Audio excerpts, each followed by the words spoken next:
বিসমিল্লাহির রহমানির রহিম। ভাই ও বোনেরা যে যেখান থেকে আমাকে দেখছেন এবং শুনছেন, আপনাদের সবাইকে আমার সালাম, আসসালামু আলাইকুম। আশা করি আপনারা ভালো আছেন, আমিও ভালো আছি। UK property gossip by Tasmina YouTube চ্যানেলের পক্ষ থেকে জানাই শুভেচ্ছা। আজ নভেম্বর মাসের 27 তারিখ বুধবার 2024। এই মুহূর্তে লন্ডনের তাপমাত্রা আছে 6 ডিগ্রি সেলসিয়াস, তবে এটি অনুভব হচ্ছে মাত্র 2 ডিগ্রি সেলসিয়াসের মতো। প্রচণ্ড রকমের সেরকম ঠান্ডা, বুঝতেই পারছেন। আজ আমি আপনাদের সাথে যে বিষয়টি নিয়ে কথা বলতে চাচ্ছি সেটা হলো যে বাংলাদেশ জাতীয়তাবাদী দল অর্থাৎ বিএনপির চেয়ারপারসন বেগম খালেদা জিয়া আশা করা যাচ্ছে যে আগামী ডিসেম্বর মাসের 1 কিংবা 2 তারিখে তিনি বাংলাদেশ থেকে লং ডিস্টেন্স এয়ার অ্যাম্বুলেন্সে করে রওনা হবেন যুক্তরাজ্যের উদ্দেশ্যে, এবং তিনি এসে লন্ডনে ওই দিনই পৌঁছে যাবেন। সুচিকিৎসার জন্য তিনি যুক্তরাজ্যে আসছেন, লন্ডনে আসছেন। বিগত 8 বছর পর তিনি এই লন্ডনে এলে তার যে বড় পুত্র জনাব তারেক রহমানের সাথে তার সাক্ষাৎ হবে, দেখা হবে। তো সেই সাথে এই যুক্তরাজ্যে বসবাসকারী বাংলাদেশি কমিউনিটির শত শত হাজার হাজার লাখ লাখ তার সমর্থক, তার ভক্ত, এরাও অপেক্ষা করছে অধীর আগ্রহে। এলে হয়তো প্রিয় নেত্রীর দেখা তারাও পেতে পারে। আমরা আগেই জেনেছি যে বিএনপির চেয়ারপারসন বেগম খালেদা জিয়া অলরেডি যুক্তরাজ্যের যে ভিসা সেটি পেয়ে গেছেন, এবং তার সাথে যারা আসবেন বাকি যে 15-16 জন আছেন তাদেরও যুক্তরাজ্যের ভিসা পাওয়া কাজ সম্পন্ন হয়ে গেছে।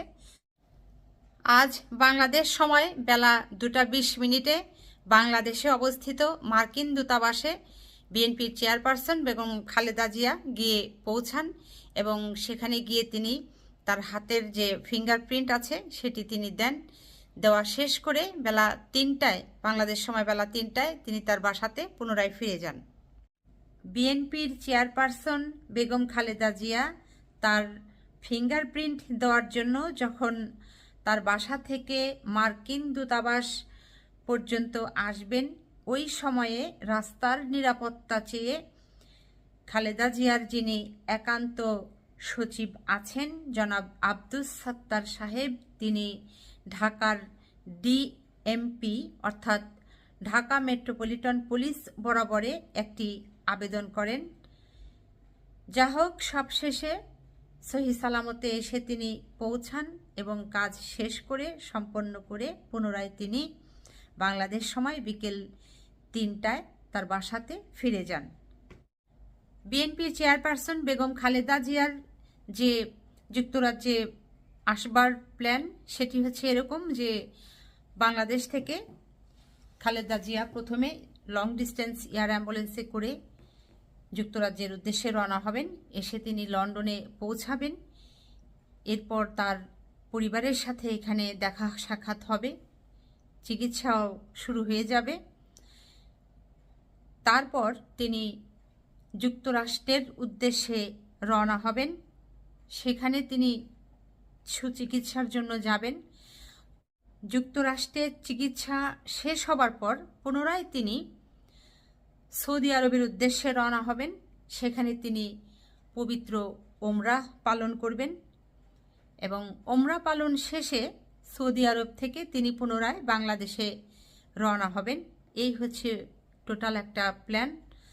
এর সব কিছুই নির্ভর করছে বেগম খালেদা জিয়ার শারীরিক সুস্থতার ওপর। বিএনপির চেয়ারপারসন বেগম খালেদা জিয়ার যাত্রা শুভ হোক, তিনি সুস্থ হয়ে উঠুক, এটি তার প্রতি আমার দোয়া রইল। সবাই ভালো থাকবেন, সুস্থ থাকবেন এবং আমার জন্য দোয়া করবেন। আমার এই চ্যানেলটিতে লাইক, কমেন্ট, শেয়ার এবং সাবস্ক্রাইব করবেন। আসসালামু আলাইকুম, আল্লাহ হাফেজ।